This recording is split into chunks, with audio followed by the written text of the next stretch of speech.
Welcome to The Explainer. Today, we are diving deep into the heart of Grand Theft Auto 6. And let me tell you, this is an epic saga that takes our two protagonists from a desperate prison break all the way to building a sprawling criminal empire. So here's how we're going to break this all down. We're going to follow the story of Lucia and Jason through 5 main acts. And then we'll zoom out and explore the incredible world of Leonida that they inhabit. All right, Act 1, A Desperate Escape.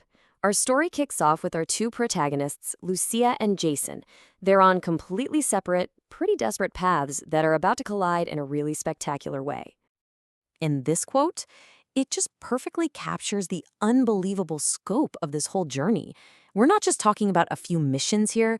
This is about evolving from a nobody on the run into an absolute kingpin.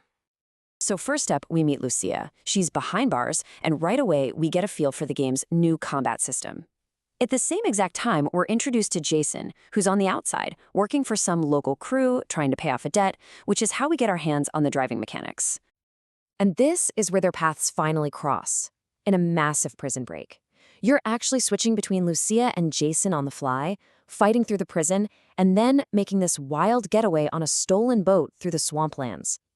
And just like that, they're fugitives together, in a world that definitely wants to chew them up and spit them out. So, they've escaped. But in Vice City, that's really just the beginning.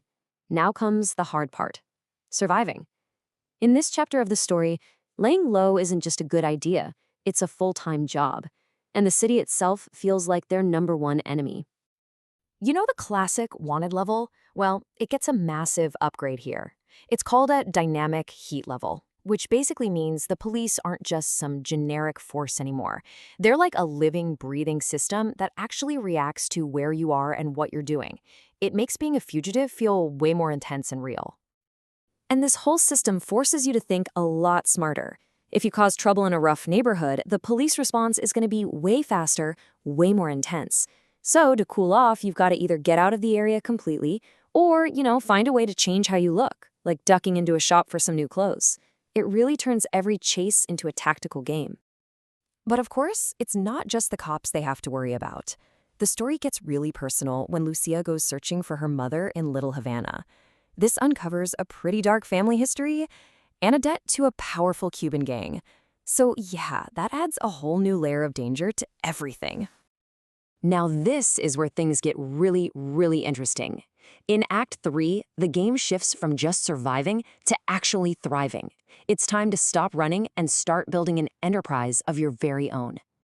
And you get to take over this old, run-down garage and turn it into a full-on headquarters. This place becomes your hub for literally everything. Upgrading your weapons, planning heists, recruiting your crew, laundering money, the whole 9 yards. And right here, you face a huge decision. 3 different factions want to work with you, and your choice completely changes the direction of your empire. Are you going to get into drug trafficking with the Southern Cartel, build urban influence with the Cuban gang, or become a cybercrime mastermind with the tech group? The tension isn't just external, though. There's a critical mission that forces you to choose between Jason's family network and Lucia's path for revenge. And this decision, it creates a real rift and seriously impacts who's going to help you and what missions are even available later. So with their empire finally taking shape, the jobs get bigger, they get bolder, and they get way more complex. This is where Lucia and Jason really put all their skills to the test. Just take the federal vault heist, for instance. It is a massive, multi-stage mission. You have to infiltrate the building, dressed as security, hack their systems from the inside, pull off the robbery, and then top it all off with a crazy motorcycle escape through the subway tunnels. It's wild. And the action does not stop there. These high-stakes missions take you all over Leonida. One minute you're battling a cartel in the creepy darkness of the Everglades, the next you're launching an all-out assault on a crime syndicate with cars, helicopters, the works. And this all builds to the end game. This is where every choice you've made, your alliances, your loyalties, it all comes together in one of 3 completely different final acts. The final contract. It's not just another job. It forces you to make the ultimate decision. What really matters to Lucia and Jason? Is it the empire? Is it their relationship? Or is it just their own survival? Your choice leads to one of 3 wildly different endings. You could get the romantic ending, where they just escape Leonida together, or the empire ending, where they stay and rule the criminal underworld. And then there's the dark ending, where one betrays and kills the other. Each one creates a totally unique world to play in after the story is over. But, beyond the main story, the state of Leonida is this massive living sandbox. It's just packed with criminal stuff and, well, fun stuff to get lost in. Seriously, the list is huge. You can go gator hunting, manage your own nightclub, get into street racing, trade luxury cars, or even just hack ATMs for some quick cash. There's even an in-game social media platform, kind of like a TikTok, where other characters might post videos of your crimes.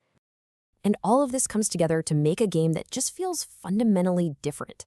The smarter AI makes the world feel alive and unpredictable. The dual storyline gives us a way deeper psychological narrative.